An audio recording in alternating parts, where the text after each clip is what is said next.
الحمدللہ شعبان کا مہینہ آ چکا ہے اور میں چاہوں گی کہ اس مہینے کو لے کے ہمارے ذہنوں میں بہت ساری چیزیں غلط فہمیاں بھی ہیں اور بدعت بھی ہم کرتے چلے آ رہے ہیں، تو کوشش کروں گی کہ آپ کے سامنے اس کی جو حقیقت ہے اور جو قرآن و حدیث سے جو چیز ثابت ہے وہ رکھ سکوں۔ سب سے پہلے کہ اس کا نام جو ہم نے رکھا ہے وہ ہے شب برات، حلوے والی رات، پٹاخوں والی رات، جاگنے والی رات اور سیٹرا سیٹرا۔ بہت ساری راتوں کے نام رکھ کے ہم نے اور اس پر قیاس کر لیا ہے کہ یہ حدیث سے ثابت ہے۔ حدیث سے جو چیز ثابت ہے جو اس کا نام ہے وہ ہے 15 شعبان۔ 15 شعبان میں اللہ سبحانہ وتعالی نے حدیث کے الفاظ ہیں کہ 15 شعبان پر اللہ سبحانہ وتعالی اپنی مخلوق کی طرف نظر رحمت ڈالتا ہے، سوائے مشرک یعنی کافروں کے اور کینہ پرور لوگ کو چھوڑ کر باقی تمام مخلوق کو بخش دیتا ہے، ان کے گناہوں کو معاف فرما دیتا ہے۔ حضور مقبول صلی اللہ علیہ وسلم نے اس مہینے میں روزے کی کثرت بہت زیادہ کی ہے۔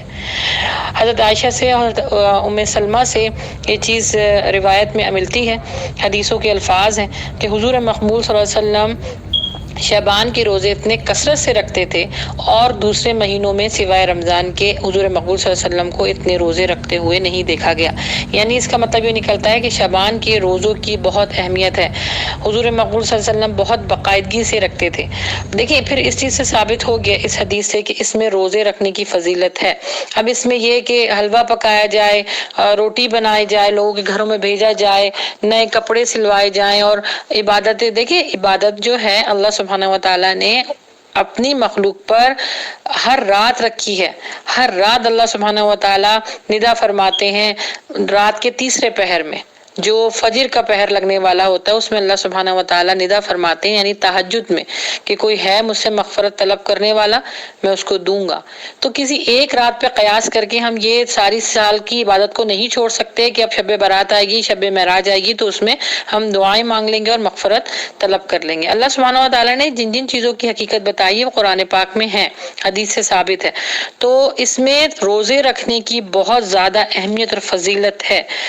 حضور مقبول صلی اللہ علیہ وسلم سے ایک صحابی نے پوچھا کہ یا رسول اللہ آپ اتنے شعبان کے روزے کیوں رکھتے ہیں اور رمضان کے روزے؟ تو حضور مقبول صلی اللہ علیہ وسلم نے فرمایا کہ شعبان اور رمضان کے بیچ میں، یعنی رجب میں اور رمضان کے بیچ میں جو ایک مہینہ آتا ہے، اللہ سبحانہ وتعالی نے اس کی فضیلت رمضان کی فضیلت سے زیادہ اس وجہ سے رکھی ہے کہ اس مہینے میں حضور مقبول صلی اللہ علیہ وسلم نے فرمایا کہ روزوں کی کثرت کرو، اتنی زیادہ کثرت کرو کیونکہ اس مہینے اللہ سبحانہ وتعالی کے پاس سالانہ ہمارا نام اعمال پیش کیا جاتا ہے۔ تو پوچھا گیا کہ آپ کیوں اتنے رکھتے ہیں؟ تو فرمایا حضور صلی اللہ علیہ وسلم نے کہ میں اس وجہ سے زیادہ رکھتا ہوں کہ جب میرا نام اعمال اللہ سبحانہ وتعالی کے سامنے پیش ہو تو میں روزے کی حالت میں ہوں۔ اللہ سبحانہ وتعالی کو روزے نفلی عبادت کرنا بہت پسند ہے، روزہ رکھنا اللہ کے لیے بہت پسند ہے، بہت محبوب عمل ہے۔ تو دیکھیں گے کون کہہ رہے ہیں؟ حضور مقبول صلی اللہ علیہ وسلم، جن کو عبادت کی اس طرح کرنے کی ضرورت نہیں ہے کیونکہ وہ تو گناہوں سے پاک ہے، لیکن ہماری ہم سب کی تعلیمات کے لیے، اپنی امت کی تعلیمات کے لیے انہوں نے روزوں کی کثرت زیادہ سے زیادہ رکھی۔ آپ کو میں ایک چیز اس میں اور وضاحت کرتی چلوں، لوگوں کو اس چیز میں اویئرنیس ہوگی اور لوگ عبادت میں پھر صبح شام لگائیں گے، پھر راتوں کا ایک رات کا اور سالانہ ایک رات کا انتظار نہیں کریں گے۔ ہمارے روز مرہ کے جو اعمال ہوتے ہیں وہ ہمارے دن میں 2 دفعہ اللہ سبحانہ وتعالی کے سامنے پیش ہوتے ہیں، ایک فجر کے ٹائم اور ایک عصر کے ٹائم۔ اس وجہ سے حدیث کے الفاظ آتے ہیں کہ فجر اور عصر یعنی یہ 2 ٹھنڈی نمازیں ہیں، ان کو ضائع مت کرو، اس میں نامہ اعمال اللہ سبحانہ وتعالی کے سامنے پیش ہوتے ہیں۔ پھر آپ آ جائیے ہفتے پر۔ ہفتے پہ 2 دن ہیں، ایک ہے پیر اور ایک ہے جمعرات، جس میں ہمارے نعمہ اعمال اللہ سبحانہ وتعالی کے سامنے پیش ہوتے ہیں۔ ان راتوں کو اور ان دنوں کو اویئر کیجئے، ان چیزوں کو اپنے سامنے رکھیے کہ یہ امپورٹنٹ دن ہیں اور امپورٹنٹ لمحات ہیں، اور نمازوں کے لیے جو بتائی گئی ہے فجر اور عصر، ان کو سامنے رکھتے ہوئے عبادتوں کا اہتمام زیادہ کیجئے۔ پھر ہے سالانہ۔ سالانہ جو مہینہ ہے وہ ہے شعبان کا مہینہ۔ شعبان میں ہمارے پورے سال کے ہمارے نعمہ اعمال اللہ سبحانہ وتعالی کے سامنے پیش کیے جاتے ہیں۔ تو حضور مقبول صلی اللہ علیہ وسلم نے اس بات کے ساتھ اپنی حدیث کو اور وضاحت کر دی کہ میں جب روزے کی حالت میں ہوں تب اللہ سبحانہ و تعالیٰ کے سامنے میرا نام اعمال پیش کیا جائے۔ تو آئیے آج سے اس جو رات ہے، جس کا مہینہ ہے، اس کا پورا پورا فائدہ اٹھائیں۔ رمضان میں جو فرض ہیں روزے، ان کا فائدہ اٹھائیں۔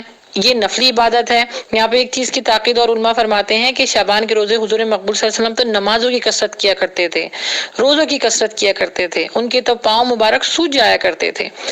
اس میں علماء تاکید یہ فرماتے ہیں کہ روزے جتنے حد تک آپ شعبان کے رکھیں بہت بہت آپ کو اجر ملے گا، لیکن اتنے نہ رکھیں کہ آپ کو کمزوری ہو جاؤ، پھر رمضان کے لیے آپ تیار نہ ہو سکیں، کیونکہ رمضان کے جو روزے ہیں وہ آپ کے پر فرض ہیں اور یہ نفلی عبادت ہے۔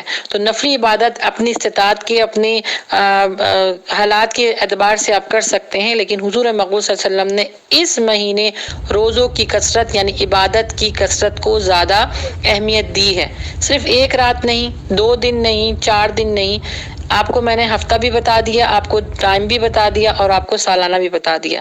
آپ کوشش کیجئے کہ اللہ سبحانہ و تعالیٰ ہمیں نیک عمل کرنے کی توفیق عطا فرمائے اور ہم اللہ کو راضی کر سکیں، اور ان لمحات کو جو آپ کو بتائے گئے ہیں، پیر کو اور جمعرات کا روزہ رکھیے، فجر کا اور عصر میں جو ہے کوشش کیجئے کہ اپنی عبادت کی اہمیت کو اور اپنی عبادت کی تعداد کو بڑھاتے چلے جائیے، اور شعبان کا جو مہینہ ہے اگر آپ کی استطاعت ہے تو آپ روزے زیادہ سے زیادہ رکھیے تاکہ اللہ سبحانہ و تعالیٰ کو راضی کر سکے۔ السلام علیکم ورحمۃ اللہ وبرکاتہ۔